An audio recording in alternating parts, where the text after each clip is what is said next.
Hello दोस्तों, कैसे हैं आप सभी लोग। आप सभी का स्वागत करता हूं फिर से अपने चैनल पर।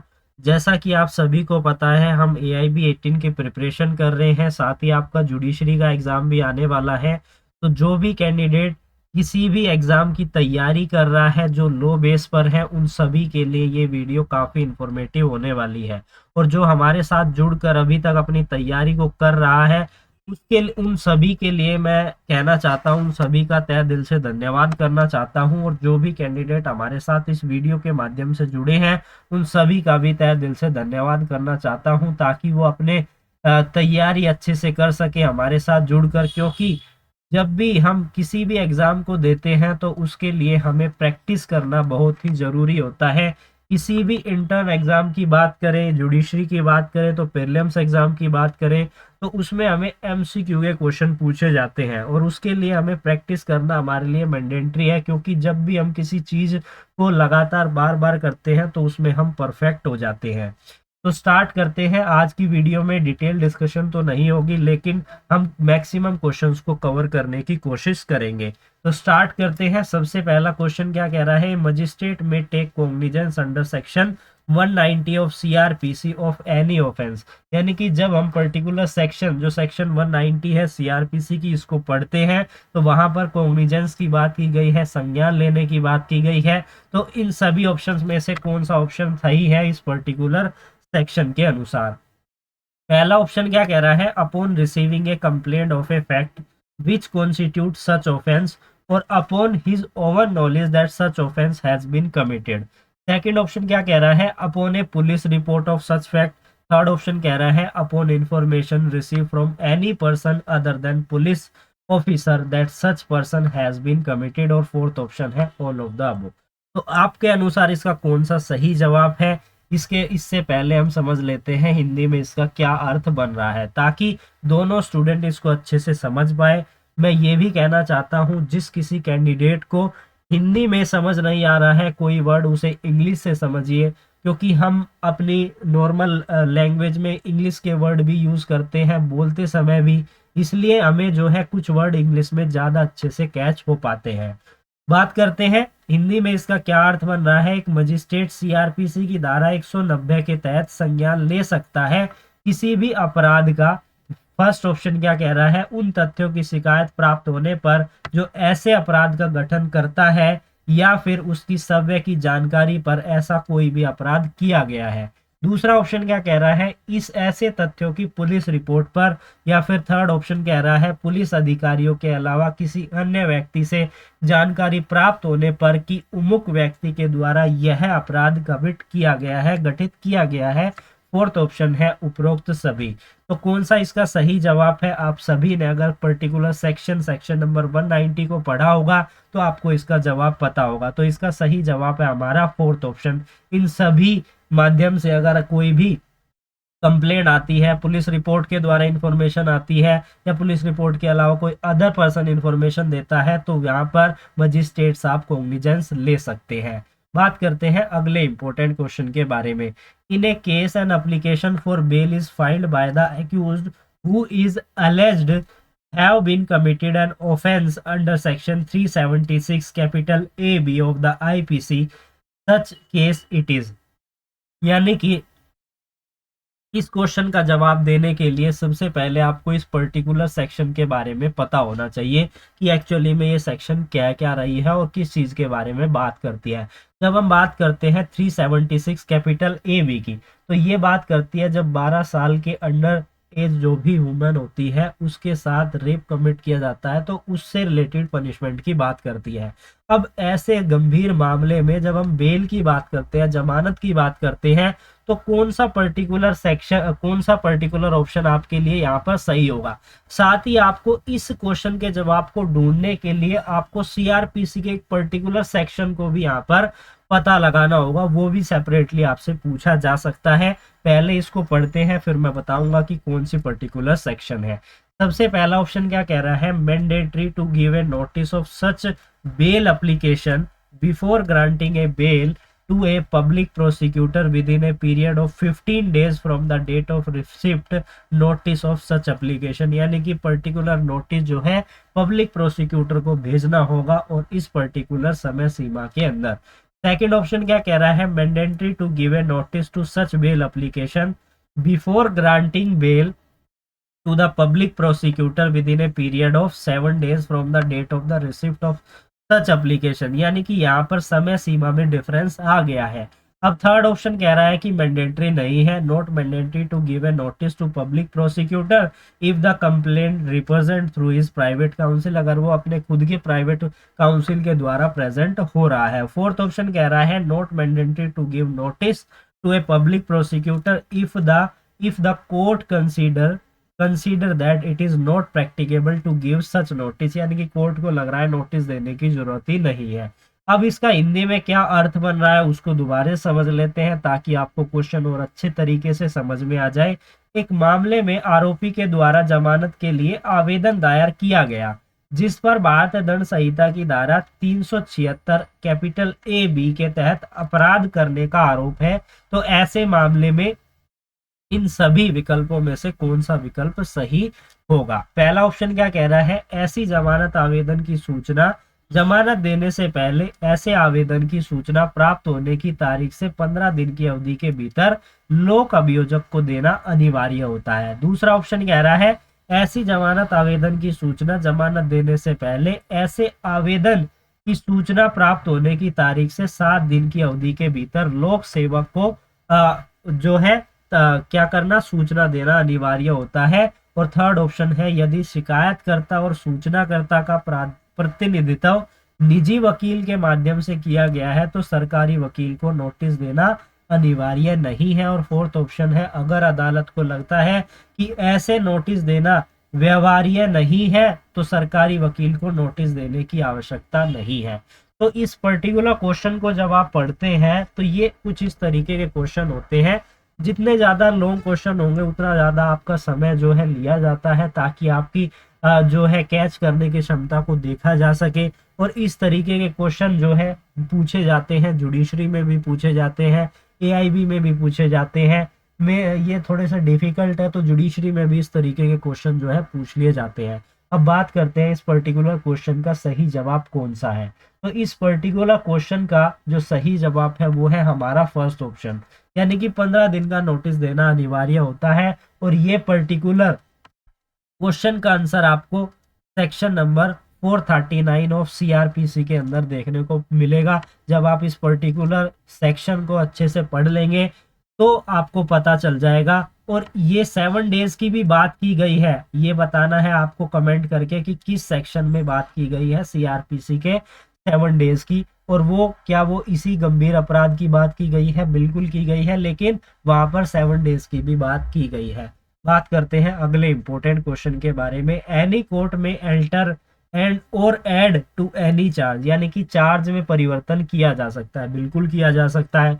अब किस स्टेज पर किया जा सकता है ये हमारा प्रश्न है। तो पहला ऑप्शन क्या कह रहा है, before examination of accused under section 313 of CrPC. Second option है after examination under section 313 of IPC and before examination of any public prosecutor at any time before the judgment is pronounce. Hindi में क्या अर्थ बन रहा है, कोई भी न्यायालय किसी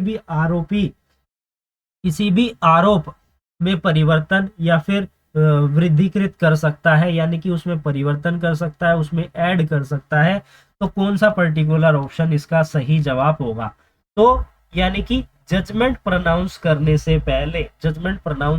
पहले ऐसा किया जा सकता है। तो फोर्थ ऑप्शन जो है इसका बिल्कुल सही जवाब है। और ये पर्टिकुलर क्वेश्चन का आंसर आपको किस पर्टिकुलर सेक्शन में देखने को मिलेगा, सीआरपीसी के सेक्शन नंबर 216 के अंदर ये आपको देखने को मिलेगा।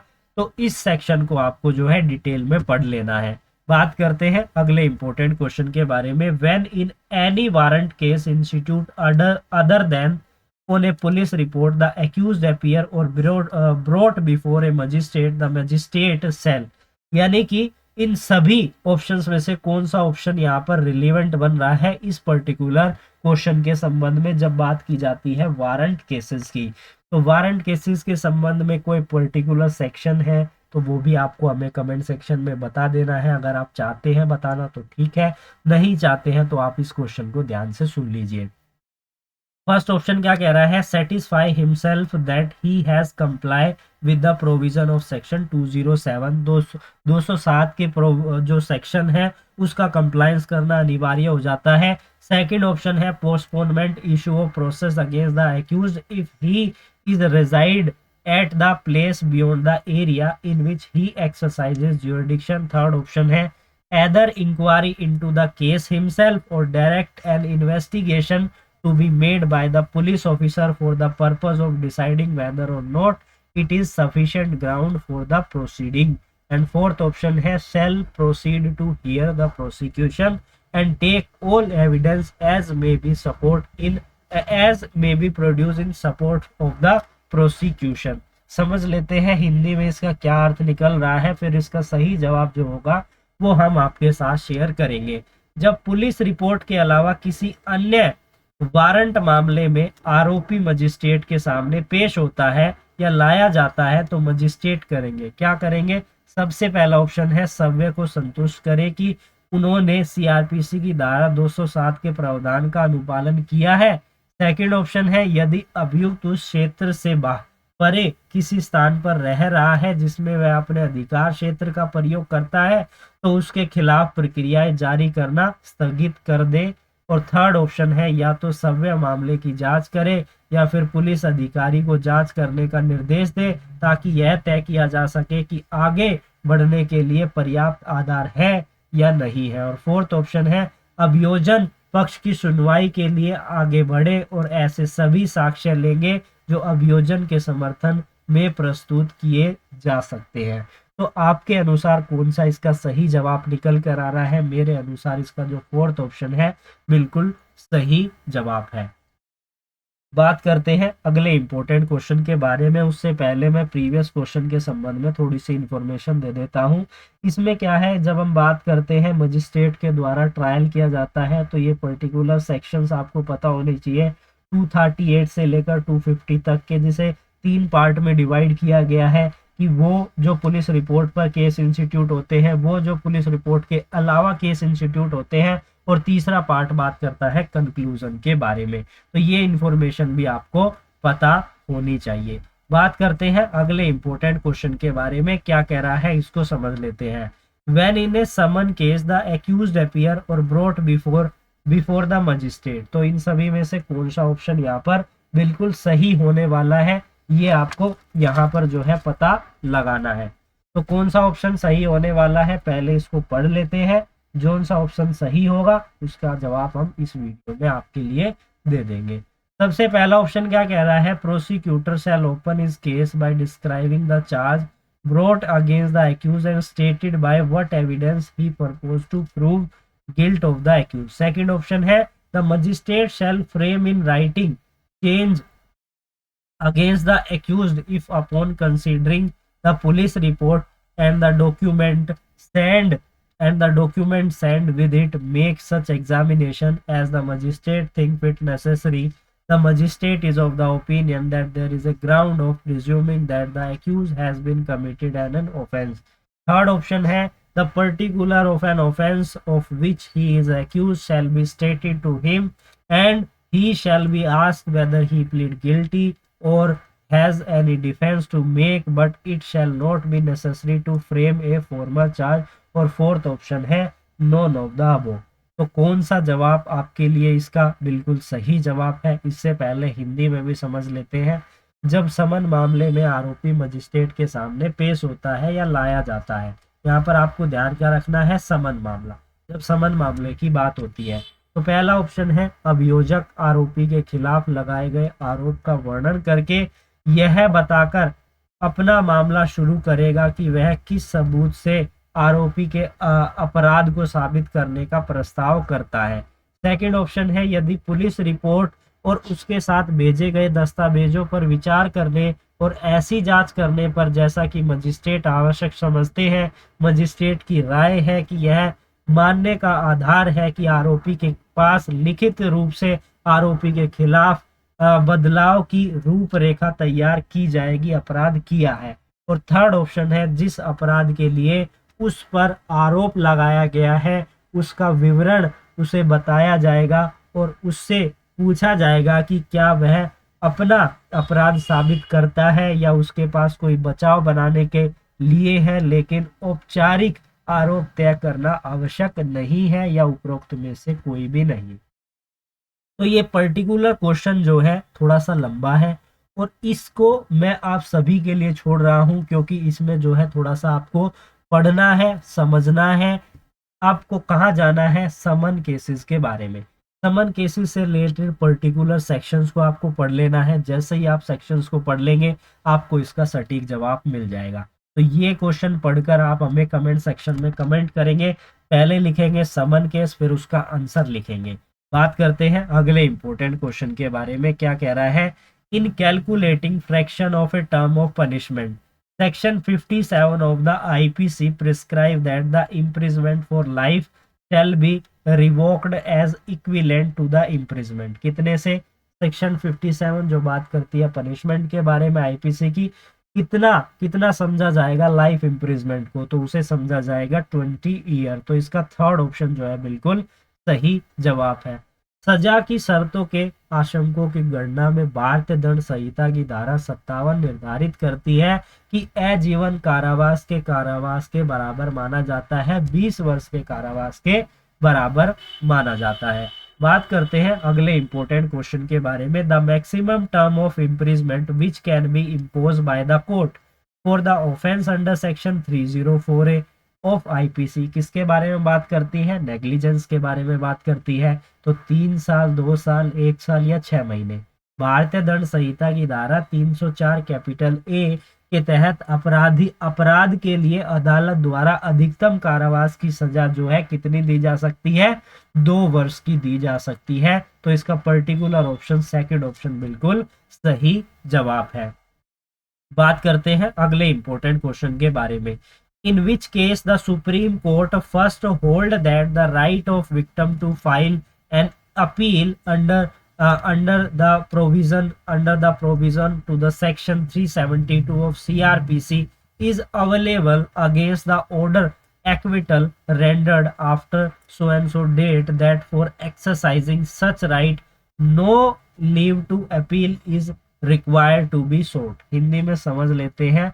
सर्वोच्च न्यायालय ने सबसे पहले किस मामले में यह कहा था कि सीआरपीसी की धारा 372 के प्रावधान के तहत अपील दायर करने का पीड़ित का अधिकार इस तारीख के बाद दिए गए बरी के आदेश के खिलाफ उपलब्ध है और इस तरह के अधिकार का प्रयोग करने के लिए, इस तरीके के अपराध का प्रयोग करने के लिए अपील करने की कोई अनुमति नहीं मांगनी आवश्यक है। तो किस पर्टिकुलर क्वेश्चन के अंदर यह बात कही गई थी, ये आपको यहाँ पर पता लगाना है।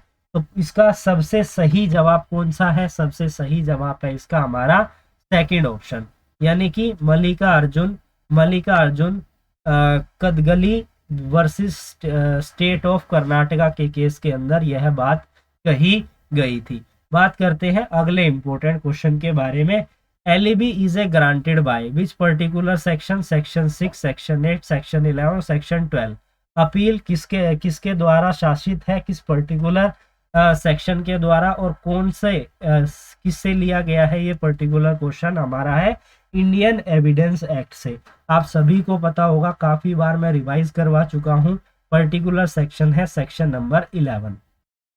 बात कर लेते हैं अगले इंपॉर्टेंट क्वेश्चन के बारे में। Communication without prejudice are protected under which of the following section of the Indian evidence act? Section number 21, 22, 23, 24। तो कौन सी पर्टिकुलर सेक्शन है जो इस बारे में बात करती है? Section number 23। तो इस पर्टिकुलर सेक्शन को आपको पढ़ लेना है ताकि आपको पता चल जाए। बात कर लेते हैं अगले इंपॉर्टेंट क्वेश्चन के बारे में। The period of limitation for filing leave to defend in a suit order 37 of CPC. यानी कि लीव टू डिफेंड कितने समय के अंदर फाइल किया जाता है। जब हम बात करते हैं रिकवरी शूट की, तो रिकवरी शूट में हम लीव टू डिफेंड जो है फाइल किया जाता है अपोजिट पार्टी के द्वारा। तो लीव टू डिफेंड जब फाइल किया जाता है तो कितने समय के अंदर ये फाइल किया जाता है? 10 दिन, 30 दिन, 90 दिन, 120 दिन। Of receipt of summon for the judgement, कितने दिन के अंदर? 10 दिन के अंदर। तो इसका सबसे सही जवाब कौन सा है? पहला बिल्कुल सही जवाब है। बात करते हैं अगले क्वेश्चन के बारे में। The period of limitation for filing an application for review is 13 days, 16 days, 19 days, 120 days. तो इस तरीके के क्वेश्चन जो है आपसे पूछे जा सकते हैं और इसका सही जवाब है हमारा सबसे पहला ऑप्शन। सबसे पहला ऑप्शन इसका बिल्कुल सही जवाब है। बात करते हैं अगले इंपॉर्टेंट क्वेश्चन के बारे में। Parliament lack of power to alter the basic structure of the constitution was pronounced for the first time. अब ये किस पर्टिकुलर केस के अंदर ऐसा कहा गया था? तो ये हमारा केस था Sajjan Singh versus state of Rajasthan का। इसको आपको याद रखना है। बात करते हैं अगले इंपॉर्टेंट क्वेश्चन के बारे में। Part A and B have party A and B have agree on a seat of arbitration the same. First option है कैन बी चेंज बाय, यहाँ पर बाय लिख लेना है, ये बी टाइप नहीं हुआ है, by the arbitral tribunal unilaterally. And second option है can not be change at all.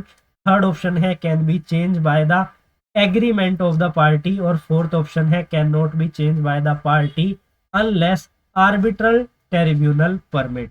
तो कौन सा इसका पर्टिकुलर ऑप्शन सही है आपके अनुसार? इसका सही जवाब है हमारा कौन सा ऑप्शन है? सेकंड ऑप्शन है या थर्ड ऑप्शन है? थर्ड ऑप्शन जो है, पार्टी के द्वारा जो है ऐसा किया जा सकता है, चेंज किया जा सकता है। Same can be change by the arbitral of the arbitral same can be change by the agreement of the party. तो थर्ड ऑप्शन इसका बिल्कुल सही जवाब है। बात करते हैं अगले इंपॉर्टेंट क्वेश्चन के बारे में। An application to set aside the arbitral award under Arbitration and Conciliation Act 1996 may be made within a time period of the following number of days that have been elapsed from the day on which the party making that application has been receive the arbitral award। पहला option है 1 month, दूसरा option है 2 month, तीसरा option है 3 month और fourth option है 45 days. तो कौन सा इसका पर्टिकुलर आंसर बिल्कुल सही है? इसका सही जवाब है हमारा थर्ड ऑप्शन यानी कि 3 मंथ। बात करते हैं अगले क्वेश्चन के बारे में। थोड़ा फास्टली करके चलेंगे ताकि क्वेश्चन कम समय के अंदर ज्यादा से ज्यादा कंप्लीट कर पाए। The good and service tax was introduced by which of the following option is the correct? First option है insert by the amendment 246 capital A by the constitution 101 amendment act 2016, या फिर सेक्शन नंबर 279 कैपिटल ए, या फिर insert किया गया था article 368 में bye the constitution 101 act 2016। तो कौन सा इसका पर्टिकुलर ऑप्शन बिल्कुल सही है या किसी भी अमेंडमेंट के द्वारा नहीं, विदाउट अमेंडिंग द कॉन्स्टिट्यूशन? तो इसको जो है इसको 246 कैपिटल ए आर्टिकल के अंदर इंसर्ट किया गया था बाय द कॉन्स्टिट्यूशन अमेंडमेंट 101 2016 की। बात करते हैं अगले क्वेश्चन के बारे में। The union territory of the Delhi came to call the national capital territory of Delhi by the virtue of which of the following option is the correct? First option है article 339 of constitution amendment के अंदर, और second option है amendment to the article 239 capital A and capital A of the constitution, और by the appointing a governor, और fourth option है none of the above. तो इसका सही जवाब है हमारा सेकंड ऑप्शन। सही जवाब कौन सा है हमारा? Second option. बात कर लेते हैं अगले इंपॉर्टेंट क्वेश्चन के बारे में। क्या कह रहा है इसको समझते हैं और कौन सा इसका सही जवाब है डिस्कस करते हैं। क्या कह रहा है? by granting specific performance of a contract for the constitution of any building, which of the following condition has or have to be fulfilled?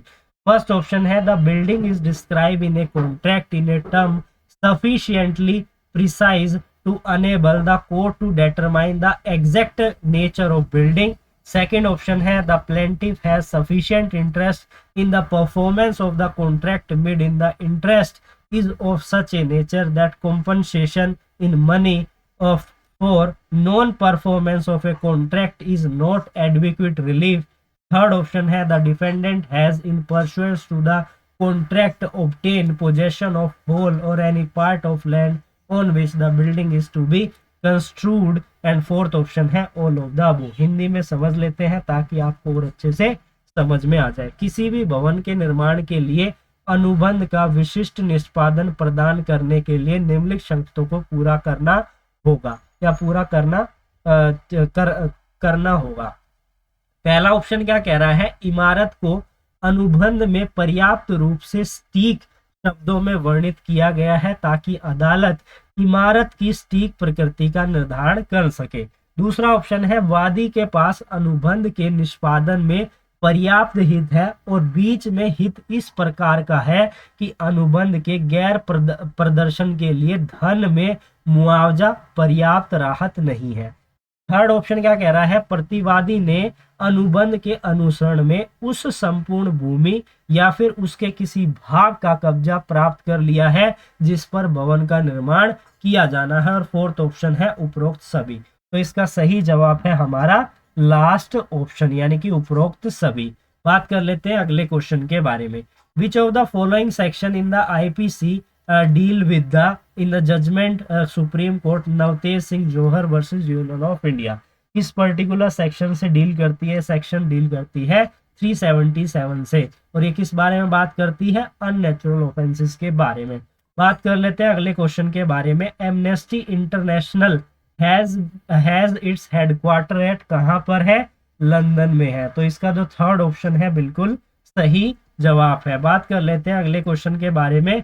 Wife obtain a decree for the restitution of conjugal right against a husband, husband fail to comply with the decree, the court execute. First option है shall direct the police to ensure that the husband does not obstruct the wife from cohabiting with the husband, and second option है shall order arrest of husband and detain in a civil prison till the comply with the degree or for the maximum period of 3 months whatever is earlier. Third option है shall order an arrest and attachment of a property of the husband and determine in a civil prison and continuance of attachment till the husband comply with the degree. Fourth option है may direct the husband to make periodically payment as may be fixed to be made to the wife and recover the same monies under the degree for the recovery of money. बात कर लेते हैं हिंदी में इसका क्या अर्थ निकला है, समझ लेते हैं। पत्नी पति के विरुद्ध में दुरुपयोग अधिकार की बहाली के लिए डिग्री प्रदान करती है और पति डिग्री का पालन करने में विफल रहता है तो निष्पादन न्यायालय, पहला ऑप्शन है, पुलिस को यह सुनिश्चित करने का निर्देश देगा कि पति पत्नी को पति के साथ रहने में बाधा न डाले। दूसरा ऑप्शन है पति की गिरफ्तारी और डिग्री का पालन होने तक या फिर अधिकतम 3 महीने की अवधि जो भी पहले हो तक सिविल जेल में हिरासत में रखने का आदेश देगा। थर्ड ऑप्शन है पति की गिरफ्तारी और संपत्ति की कुर्की और सिविल जेल में निर्धारण और जब तक कि पति डिग्री का पालन नहीं करता तब तक कुर्की जारी रखने का आदेश देगा। और फोर्थ ऑप्शन है पति को समय समय पर भुगतान करने का निर्देश दे सकता है जैसा कि वह तय कर सकता है और पत्नी को किया जाना चाहिए और धन की वसूली के लिए एक डिग्री के तहत उक्त धन की वसूली करनी चाहिए। तो कौन सा पर्टिकुलर ऑप्शन इसका बिल्कुल सही जवाब है? इसका पर्टिकुलर फोर्थ ऑप्शन जो है बिल्कुल सही जवाब है। बात कर लेते हैं अगले क्वेश्चन के बारे में। Which of the following section of specific relief act 1963 talk about the personal bar to relief? Which of the particular section 16, 17, 15 या 14? तो पर्टिकुलर सेक्शन कौन सा है? हमारा सेक्शन नंबर 16 है। इसके लिए आपको SRA को पढ़ना होगा, स्पेसिफिक रिलीफ एक्ट को पढ़ना होगा, तभी आप इसका सही जवाब दे पाएंगे। बात करते हैं अगले क्वेश्चन के बारे में, which of the statement is the correct when injunction is refuse, कब इंजंक्शन रिफ्यूज की जाती है। To restrain any person from prosecuting a judicial proceeding pending at the institution of suit in which injunction is sought unless such restraint is necessary to prevent a multiplicity of proceeding. Second option है to restrain any person from instituted or prosecuted any proceeding in a court not subordinate to that from which injunction is sought. And third option है to restrain any person from applying to any legislative body और fourth option है all of the above. निषेधाज्ञा अस्वीकार होने पर कौन सा कथन सही है। पहला है किसी भी व्यक्ति को उस मुकदमे की संस्थान में लंबित न्यायिक कार्रवाई पर मुकदमा चलाने से रोकना जिसमें निषेधाज्ञा की मांग की गई है जब तक कि कार्रवाई की बहुल्यता को रोकने के लिए ऐसा प्रतिबंध अनिवार्य ना हो। सेकंड ऑप्शन क्या कह रहा है, किसी भी व्यक्ति को अदालत में किसी भी कार्रवाई को शुरू करने या मुकदमा चलाने से रोकना जो कि निषेधाज्ञा की मांग के अधीन नहीं है। थर्ड ऑप्शन है किसी भी व्यक्ति को किसी विधायी निकाय के आवेदन करने से रोकना। फोर्थ ऑप्शन है उपरोक्त सभी। तो जब आप इस पर्टिकुलर क्वेश्चन के संबंध में पढ़ोगे तो आपको इसका पता चलेगा कि फोर्थ ऑप्शन जो है इसका बिल्कुल सही जवाब है। बात कर लेते हैं अगले इंपॉर्टेंट क्वेश्चन के बारे में, क्या कह रहा है इसको समझ लेते हैं। विच of the following section of the Hindu marriage act 1955 talk about the legitimacy of a child of A void and voidable marriage? Section 11, section 15, section 16 और सेक्शन 20। तो कौन सी पर्टिकुलर सेक्शन है जो इस बारे में डील करती है? सेक्शन नंबर 16 जो है हमारी इस पर्टिकुलर ऑप्शन से रिलेटेड जो करेक्ट आंसर है वो बात करती है legitimacy of a child of void and voidable marriage के बारे में। बात करते हैं अगले क्वेश्चन के बारे में, which of the following option is the correct according to the section 13 of the Hindu marriage act, जो कि बात करता है डिवोर्स के बारे में। तो पहला ऑप्शन है जो कि एक ग्राउंड है डिवोर्स का, has after the solemnization of marriage has had voluntary sexual intercourse with any other than his or her spouse. Second option है has ceased to be Hindu by conversion to another religion. Third option है has been treat the petitioner with a cruelty. And fourth option है all of the above. तो ये सभी ground है और ये सभी चीजें सेक्शन 13 में हमारी शामिल है हिंदू मैरिज एक्ट के अंदर। बात करते हैं अगले क्वेश्चन के बारे में, how many part are there in the limitation act.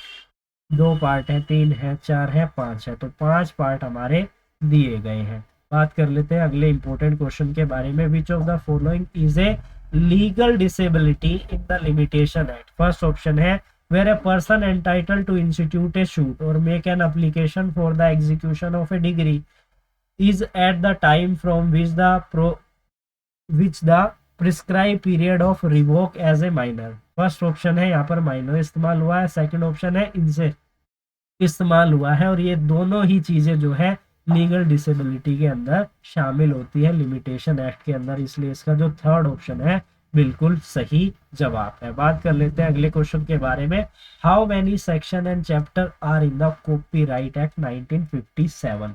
तो कितने चैप्टर हैं और कितने उसके अंदर पर्टिकुलर सेक्शन है? 15 चैप्टर है और 79 सेक्शंस है। तो फोर्थ ऑप्शन जो है इसका बिल्कुल सही जवाब है। बात कर लेते हैं अगले इंपॉर्टेंट क्वेश्चन के बारे में, क्या कह रहा है इसको समझ लेते हैं और कौन सा इसका सही जवाब है। What is the meaning of the term author in the Copyright Act 1957? First option है in relation to a literacy or dramatical work, the author of the work। second option है in relation to the musical work to the composer, and third option है in relation to the cinematography, film and sound recording, the producer। तो इन सभी को ही शामिल किया जाता है जब आप कॉपीराइट के अंदर जहां पर डेफिनेशन दी गई है उस क्लोज के अंदर जाएंगे तो आपको ऑथर टर्म को डिफाइन किया गया है। इसके अलावा भी बहुत से पॉइंट उसके अंदर शामिल किए गए हैं। बात करते हैं अगले क्वेश्चन के बारे में, which of the following section of motor vehicle act deal with the suspension and cancellation of driving licence on conviction. Conviction होने पर ड्राइविंग लाइसेंस आपका कैंसिल हो सकता है और सस्पेंड भी किया जा सकता है। तो कौन सी पर्टिकुलर सेक्शन है? 20 है, 21 है, 22 है या फिर 25 है? तो पर्टिकुलर सेक्शन है हमारी 22 जो इसके बारे में डील करती है। तो इसका थर्ड ऑप्शन बिल्कुल सही जवाब है। बात करते हैं अगले क्वेश्चन के बारे में। How many section and chapter in the transfer of property act 1882।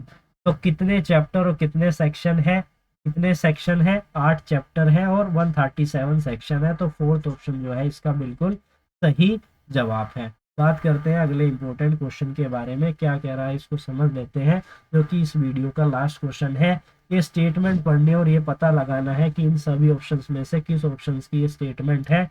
Any agent who sign his name to a promissory note or bill of exchange or cheque, जब आप पढ़ते हैं तब आपको पता चलता है एनआई एक्ट की बात हो रही है।